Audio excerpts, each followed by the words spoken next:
Pense de novo. O poder de saber o que você não sabe, por Adam Grant. Tradução: Carolina Simmer. Editora Sextante, canal Leconde.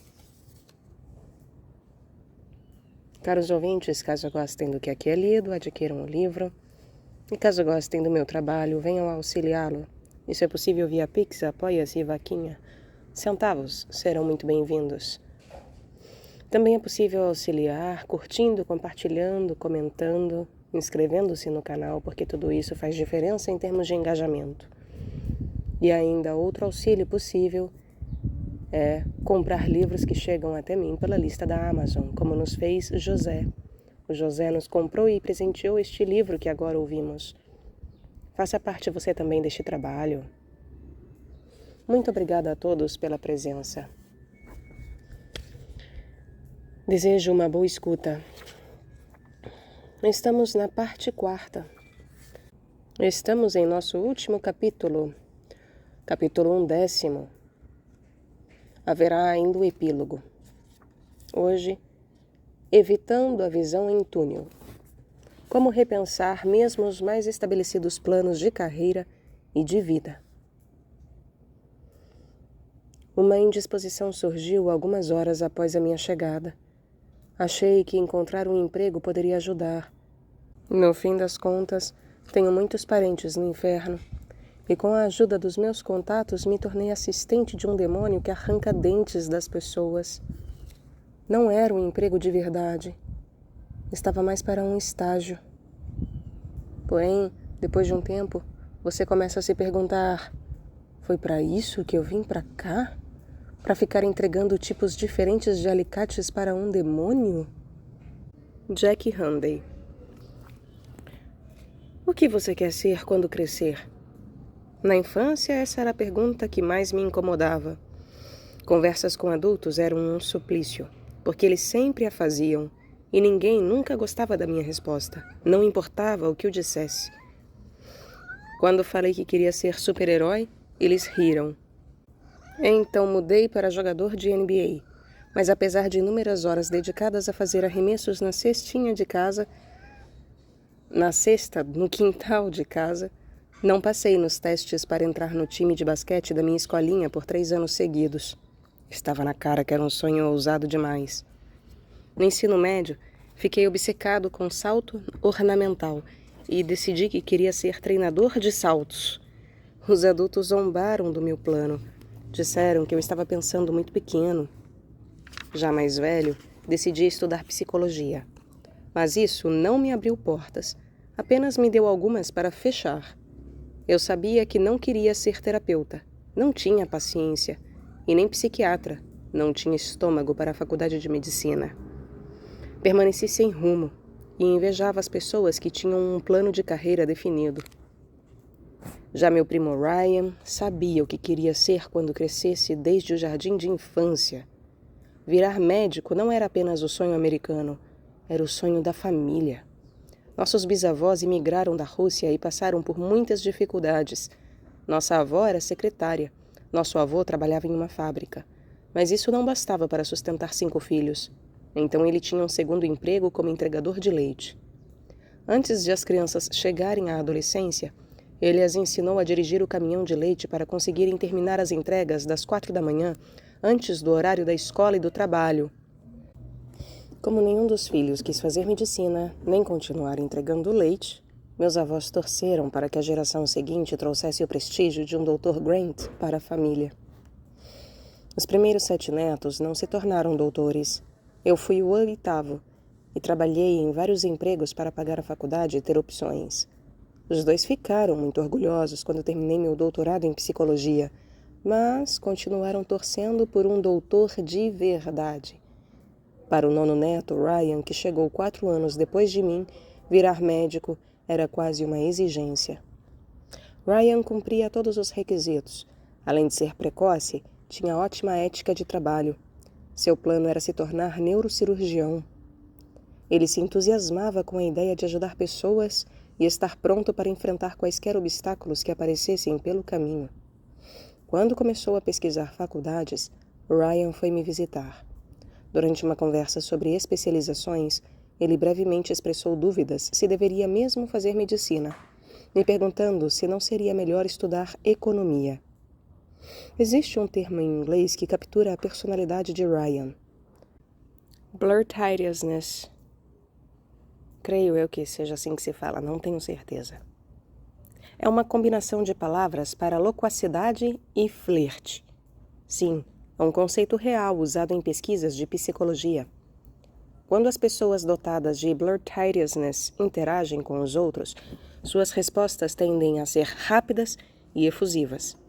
Em geral, apresentam um alto nível de extroversão e impulsividade, e baixos níveis de timidez e neuroticismo. Ryan podia se obrigar a passar várias horas estudando, mas ficava exausto. Atraído por um assunto mais ativo e social, ele cogitou tentar estudar economia e fazer o curso básico para medicina ao mesmo tempo. Só que abandonou a ideia ao entrar para a faculdade. Preciso continuar no caminho certo. Ele frequentou o curso sem qualquer dificuldade e se tornou professor assistente antes mesmo de se formar. Quando aparecia nas aulas de revisão para provas e via como os alunos estavam estressados, se recusava a dar a matéria enquanto não fizesse todo mundo se levantar e dançar.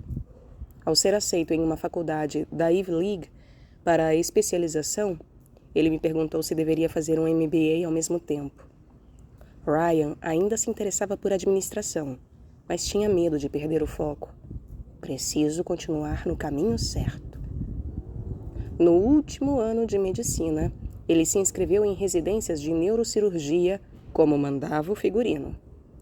É necessário um cérebro concentrado para cortar o cérebro do outro ser humano.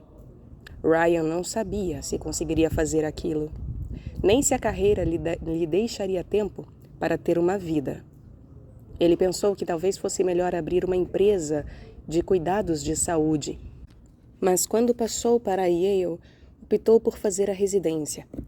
Preciso continuar no caminho certo. Durante a residência, os horários puxados e o foco intenso começaram a pesar, e Ryan ficou acabado.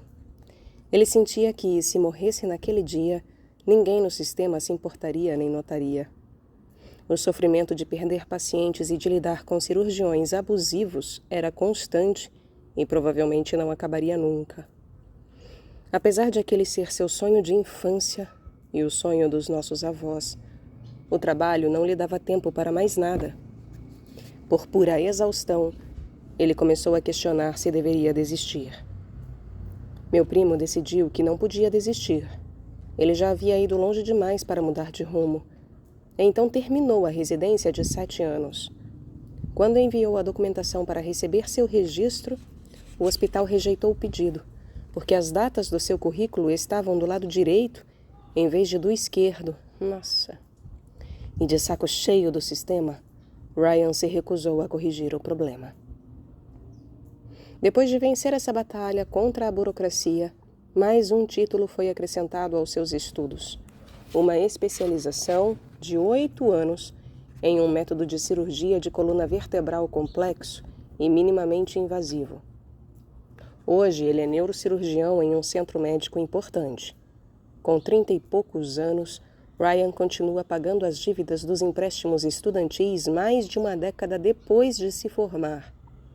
Apesar de gostar de ajudar as pessoas e cuidar dos pacientes, a carga horária pesada e a rotina burocrática diminuem seu entusiasmo. Ele me diz que, se pudesse fazer tudo de novo, escolheria um caminho diferente.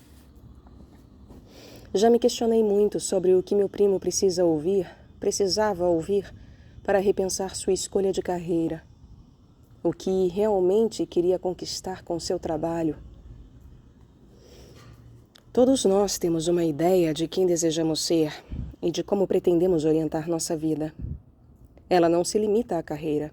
Desde muito pequenos, fazemos planos sobre onde vamos viver, que faculdade frequentaremos, com que tipo de pessoa nos casaremos e quantos filhos teremos. Essas imagens nos inspiram a criar objetivos mais ousados e nos guiam pelo caminho para alcançá-los. O perigo é que esses planos podem causar uma visão em túnel, nos cegando para possibilidades alternativas. Não sabemos como o tempo e as circunstâncias mudarão nossos desejos, ou até quem queremos nos tornar, e focar o GPS da vida em um único alvo pode nos dar a rota certa para o destino errado. O pré-fechamento. Quando nos dedicamos a um plano e ele não acontece como o esperado, dificilmente nosso primeiro instinto é repensá-lo. Na verdade, tendemos a teimar e investir mais recursos nele. Esse comportamento se chama escalada do compromisso.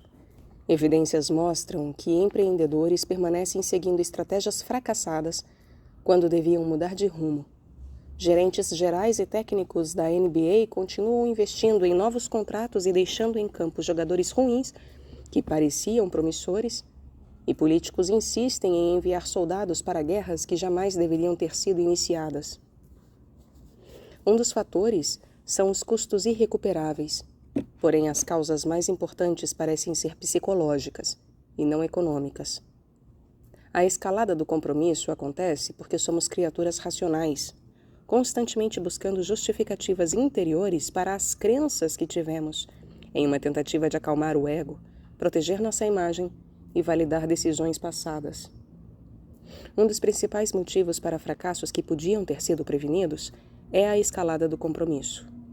Ironicamente, ela pode ser alimentada por um dos propulsores de sucesso mais elogiados, a tenacidade, uma mistura de paixão com perseverança.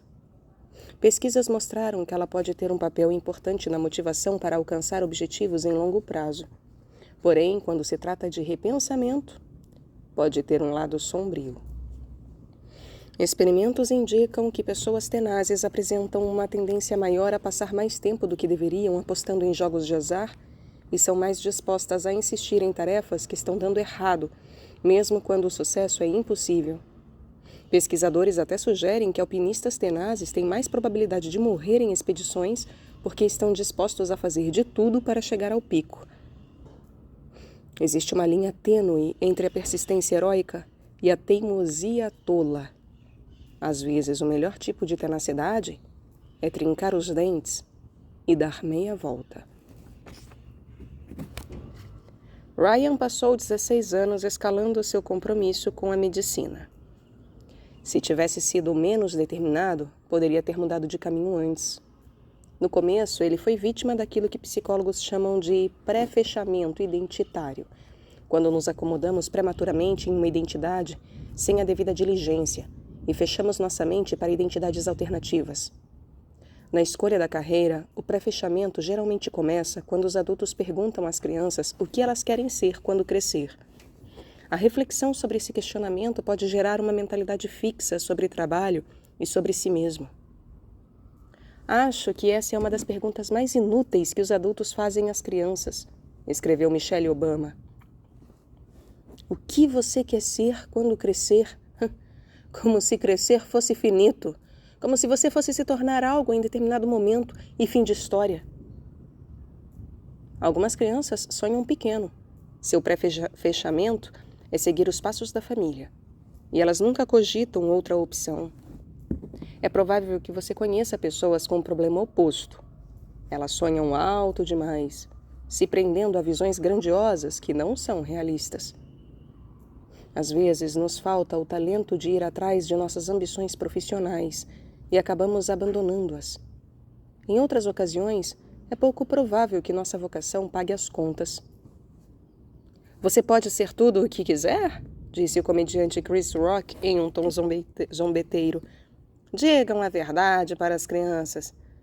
Você pode ser tudo o que quiser desde que tenha vagas abertas. Mesmo que as crianças se animem com uma carreira realista, aquilo que acreditavam ser seu emprego dos sonhos hoje pode acabar virando um pesadelo. Seria melhor se elas aprendessem que empregos se tratam de ações a serem tomadas e não de identidades a serem adotadas.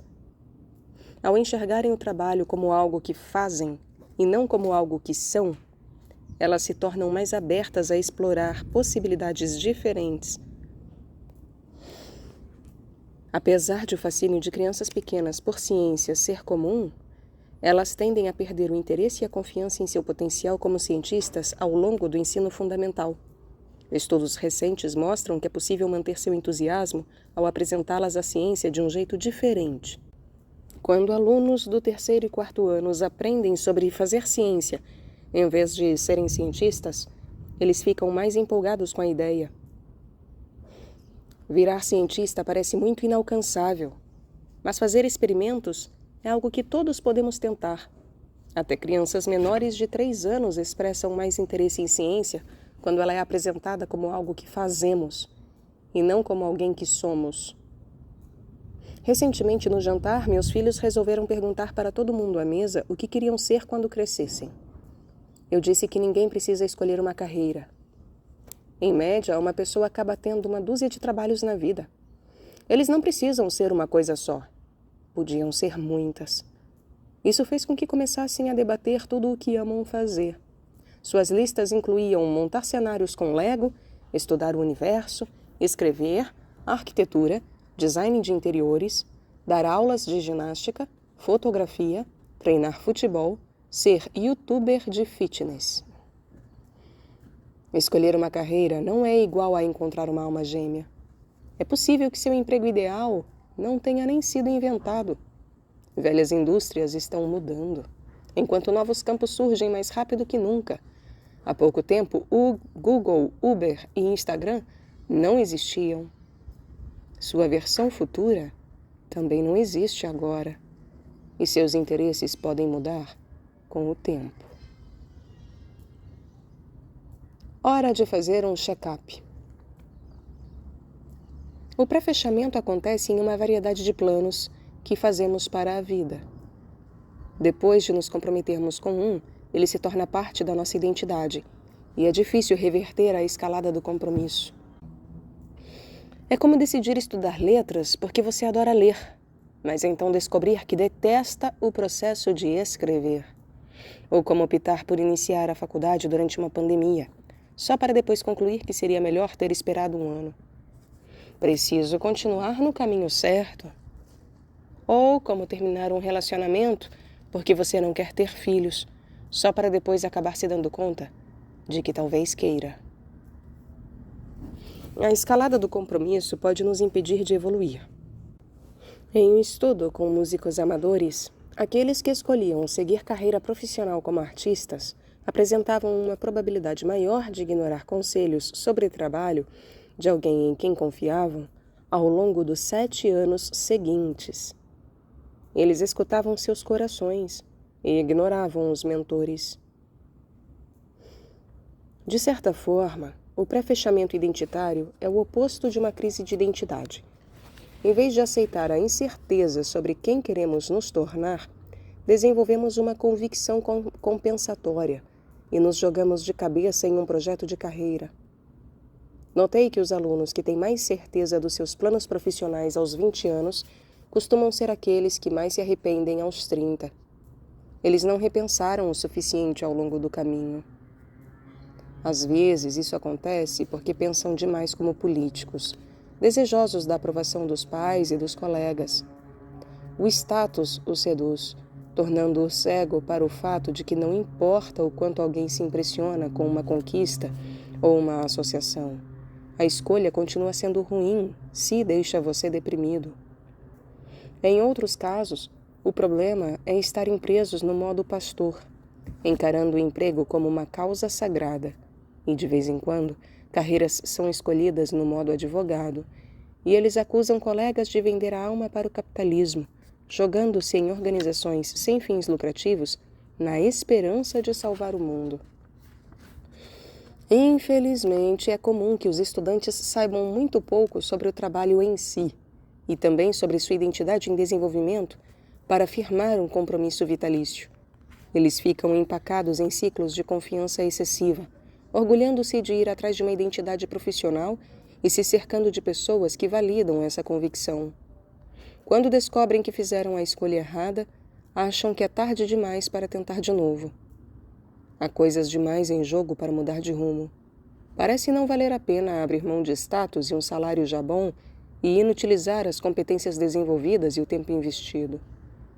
Só para deixar claro, acredito que seja melhor perder os últimos 2 anos de progresso do que desperdiçar os próximos 20. Parando para pensar, o pré-fechamento identitário é como um band-aid. Ele cobre uma crise de identidade, mas não a cura. Meu conselho aos estudantes é que sigam o exemplo de profissões no campo médico. Assim como marcamos consultas com médicos e dentistas, mesmo quando não há problema algum, programem check-ups de carreira. Eu os incentivo a colocar um lembrete na agenda para fazer algumas perguntas importantes 2 vezes por ano. Quando suas aspirações atuais se formaram? E como você mudou desde então? Você absorveu tudo o que seu cargo e seu local de trabalho tinham a oferecer, em termos de conhecimento, e chegou a hora de mudar? Responder a essas questões é uma maneira de periodicamente ativar ciclos de repensamento. É uma ferramenta que ajuda os estudantes a se manter humildes sobre a capacidade de prever o futuro, contemplar dúvidas sobre seus planos e permanecer curiosos o suficiente para descobrir novas possibilidades ou reconsiderar as que foram descartadas. Tive uma aluna, Marissa Schendel, que conseguiu um emprego concorrido em uma prestigiosa firma de consultoria e fez planos de crescer lá dentro. Ela ia sendo promovida rápido, mas só fazia trabalhar. Em vez de permanecer determinada a se manter firme e aguentar, ela e o marido faziam juntos um check-up de carreira a cada 6 meses, em que debatiam não apenas a trajetória de crescimento da empresa em que cada um trabalhava, mas também a trajetória de crescimento da carreira dos dois. Após ser promovida para sócia bem antes do esperado, Marissa percebeu que havia chegado a um platô de aprendizado e de estilo de vida, e decidiu fazer doutorado em administração. Decidir abandonar a carreira costuma ser mais fácil do que identificar uma nova. Meu sistema favorito para lidar com esse desafio foi criado por uma professora de administração, Hermínia Ibarra. Talvez Hermínia Ibarra. Ela acredita que, quando cogitamos opções e transições de carreira, vale a pena pensar como cientista. Um primeiro passo é imaginar possibilidades futuras, identificar algumas pessoas que você admira dentro e fora da sua área e observar o que elas realmente fazem no trabalho todos os dias. O segundo é criar hipóteses sobre como esses caminhos podem se alinhar com seus próprios interesses, habilidades e valores. O terceiro é testar as identidades diferentes com experimentos. Faça entrevistas informativas, job shadowing, acompanhamento do dia a dia de um profissional e projetos teste para ter um gostinho do serviço. O objetivo não é confirmar um plano específico, mas aumentar o seu repertório de possibilidades futuras e se manter aberto ao repensamento. Check-ups não se limitam a carreiras. Eles são relevantes para os planos que fazemos em todas as áreas da vida. Alguns anos atrás, um ex-aluno me ligou para pedir conselhos amorosos. Aviso, eu não sou esse tipo de psicólogo. Fazia pouco tempo, pouco mais de um ano, que ele namorava uma mulher. E apesar de aquele ser o relacionamento mais recompensador que já tivera, ele ainda questionava se era a pessoa certa. Na sua cabeça, a mulher com quem se casaria deveria ser ambiciosa na carreira ou dedicada a melhorar o mundo. E sua namorada parecia menos determinada e mais relaxada em sua filosofia de vida. Aquele era o momento ideal para um check-up. Perguntei com que idade essa visão para uma parceira havia sido formada e o que mudara em sua personalidade desde então. Meu aluno disse que tinha essa visão desde a adolescência e que nunca havia parado para repensá-la. Ao longo da conversa, ele se deu conta de que era feliz com a namorada e que ambição e entusiasmo talvez tivessem deixado de ser as características que mais valorizavam em uma parceira. Ficou bem claro que sua admiração por mulheres extremamente determinadas a conquistar o sucesso e a servir a comunidade se dava porque era assim que ele queria ser. 2 anos e meio depois, meu aluno me ligou para contar as novidades. Ele disse que decidiu abandonar sua imagem preconcebida da namorada ideal, abre aspas. Decidi ser sincero e conversar sobre como ela é diferente da pessoa com quem imaginei ao meu lado. Para minha surpresa, ela me disse a mesma coisa, que eu também não era a pessoa dos seus sonhos, que ela imaginava que acabaria com um cara mais criativo, mais sociável. Aceitamos isso e seguimos em frente. Estou empolgado por ter deixado minhas velhas ideias para trás e criado espaço para a versão completa dela e de tudo que nosso relacionamento pode trazer. Fecha aspas. Pouco antes da pandemia, ele a pediu em casamento. Os dois estão noivos. Um relacionamento bem-sucedido exige repensamento constante. Às vezes, ter consideração pelo outro significa repensar algo tão simples quanto nossos hábitos. Aprender a não se atrasar um pouquinho para tudo, por exemplo. Aposentar aquelas blusas esfarrapadas distribuídas em eventos. Virar na cama para roncar para o outro lado. Em outros momentos, dar apoio significa abrir a cabeça para mudanças de vida maiores. Mudar de país, ir morar em outra comunidade, ou trocar de emprego para incentivar as prioridades do parceiro. No caso do meu aluno, isso significou repensar quem sua noiva deveria ser, mas também permanecer aberto para a pessoa que ela poderia se tornar. Com o tempo, ela trocou de emprego e se tornou mais empolgada com o trabalho e com a causa do combate à desigualdade educacional. Quando nos tornamos dispostos a atualizar nossas ideias sobre quem são nossos parceiros, eles podem ganhar a liberdade de evoluir e nossos relacionamentos de crescer. Não importa se estávamos fazendo um check-up sobre namorados, pais ou mentores. Vale a pena parar 1 ou 2 vezes por ano para refletir sobre como aspirações mudam. Conforme identificamos imagens anteriores da nossa vida que não são mais relevantes para o futuro, podemos repensar nossos planos. Talvez isso nos leve à felicidade, contanto que não fiquemos obcecados por encontrá-la. Quando a busca pela felicidade a afasta.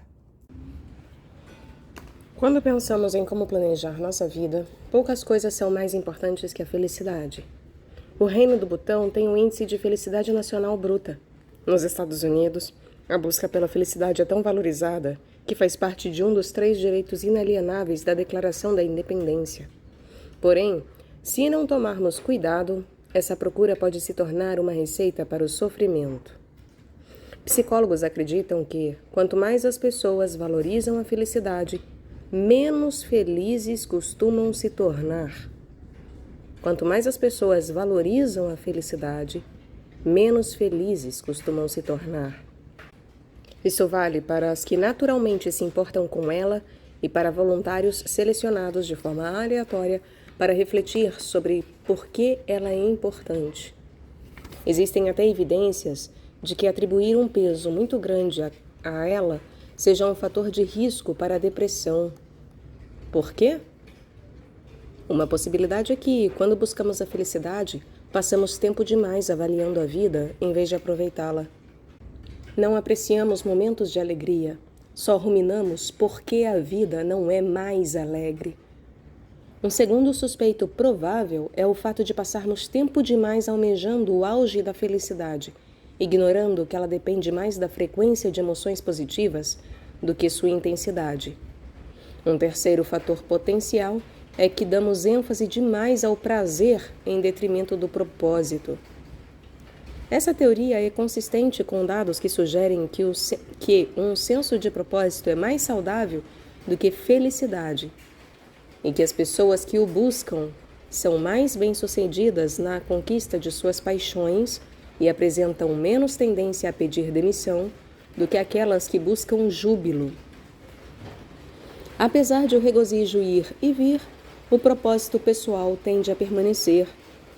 Uma quarta explicação é que as concepções ocidentais de felicidade, enquanto estado individual, nos trazem a sensação de solidão.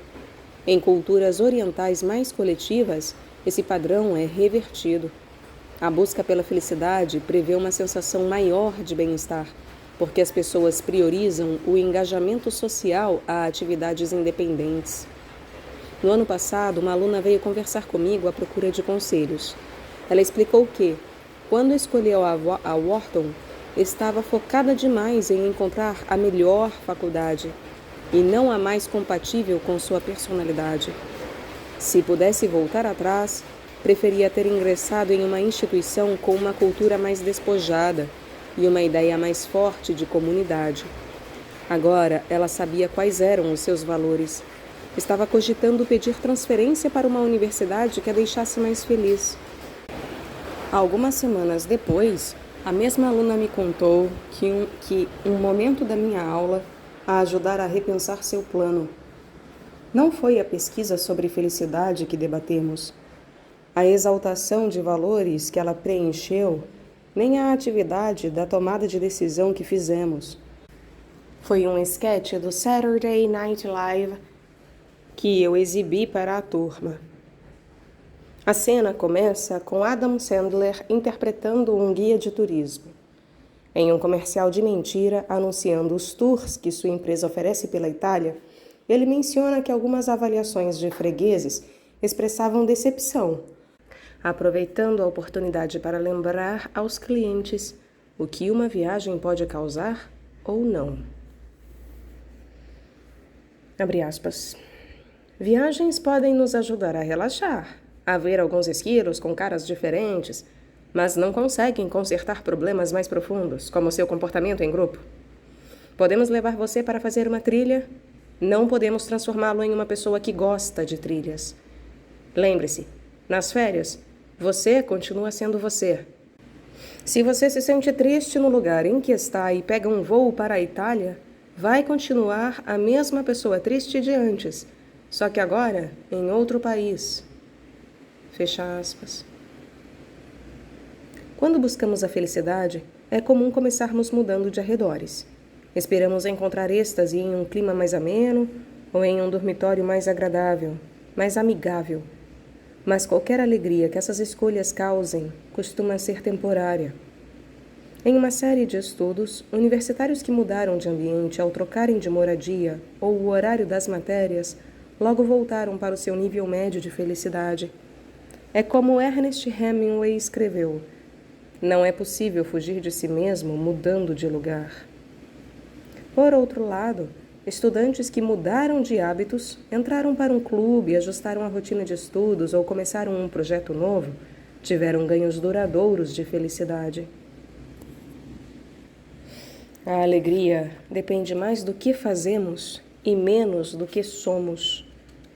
São nossas ações e não nossos arredores que nos dão propósito e pertencimento. Minha aluna resolveu não pedir transferência.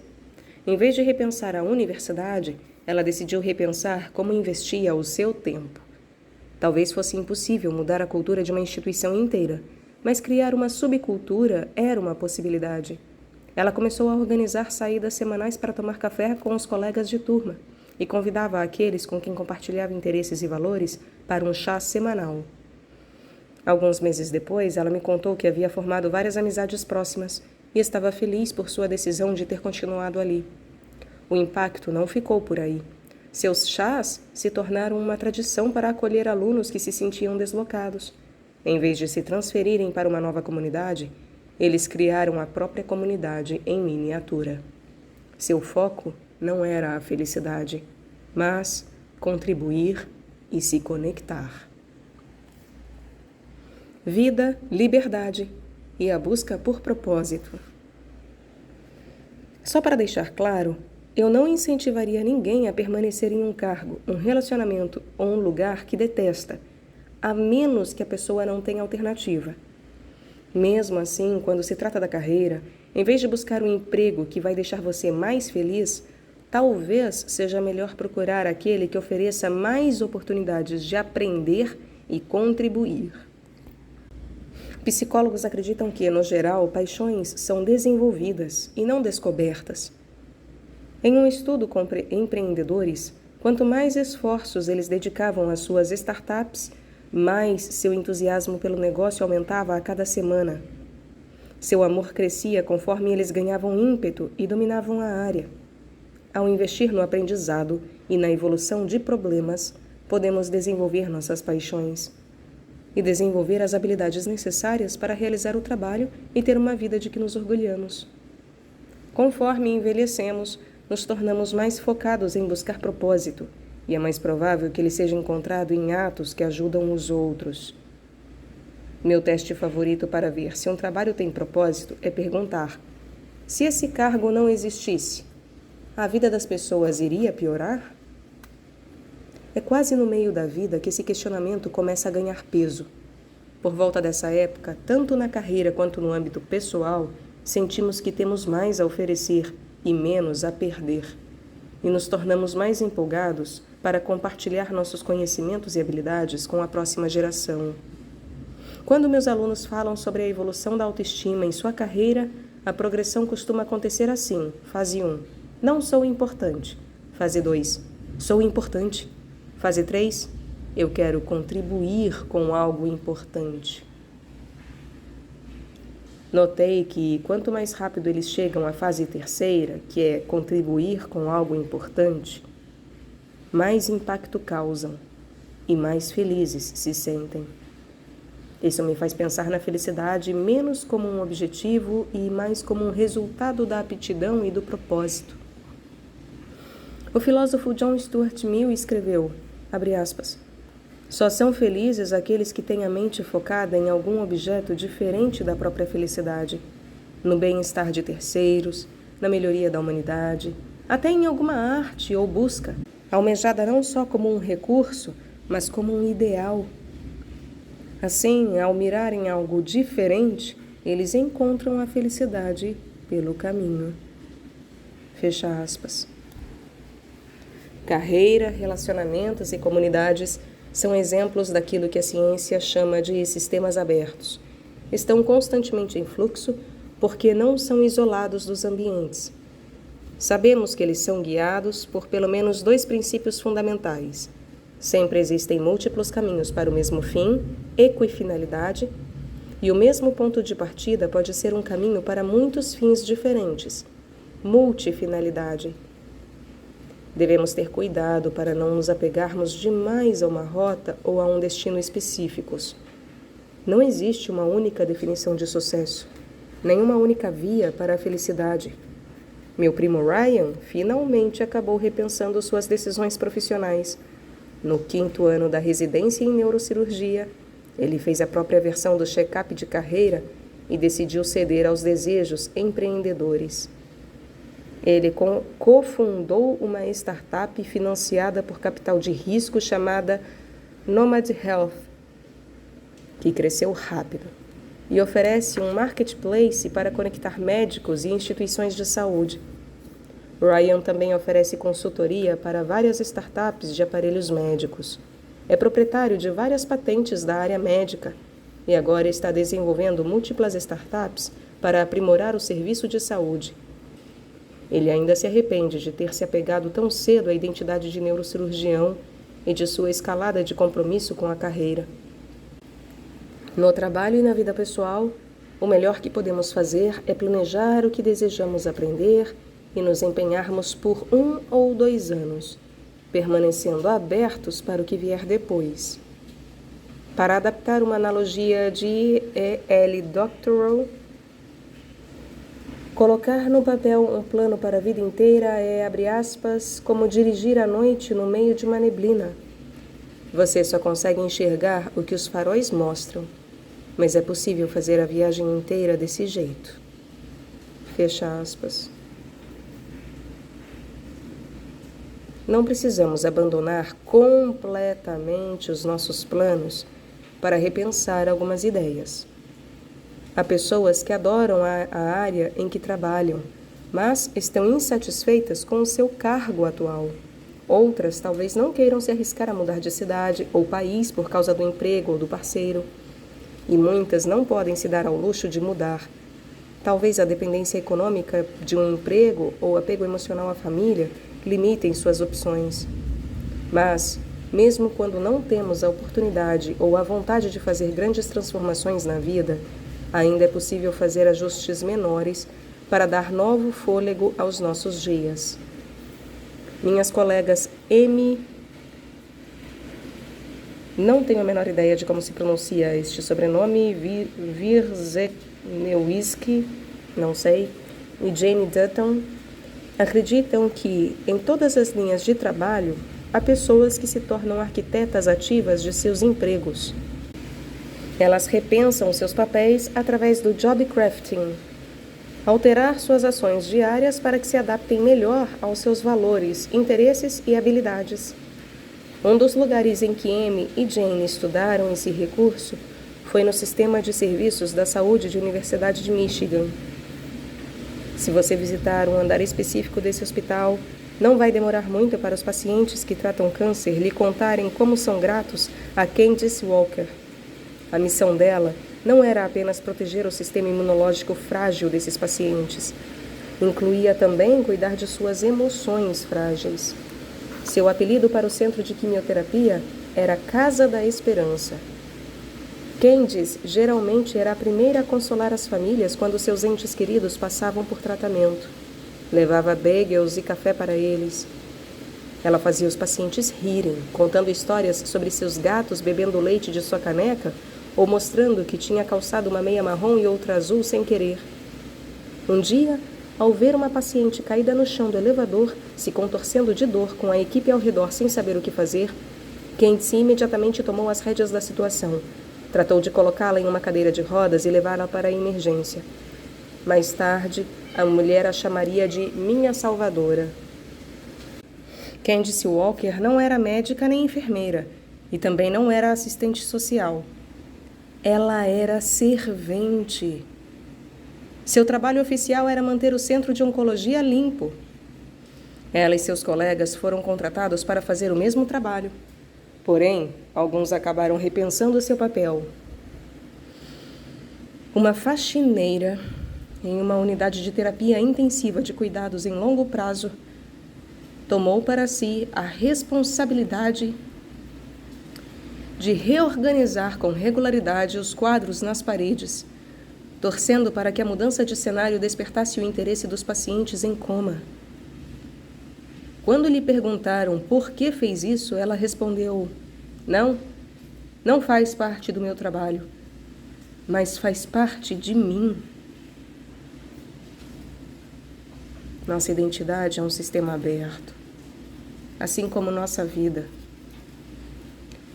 Não precisamos nos manter presos a concepções antigas de aonde queremos chegar ou quem desejamos nos tornar. A forma mais simples de começar a repensar opções é questionar o que fazemos todos os dias. Precisamos ter humildade para reconsiderar compromissos passados, dúvida para questionar decisões atuais e curiosidade para reimaginar planos para o futuro. O que descobrimos ao longo do caminho pode nos libertar das correntes dos nossos arredores familiares e das nossas versões antigas.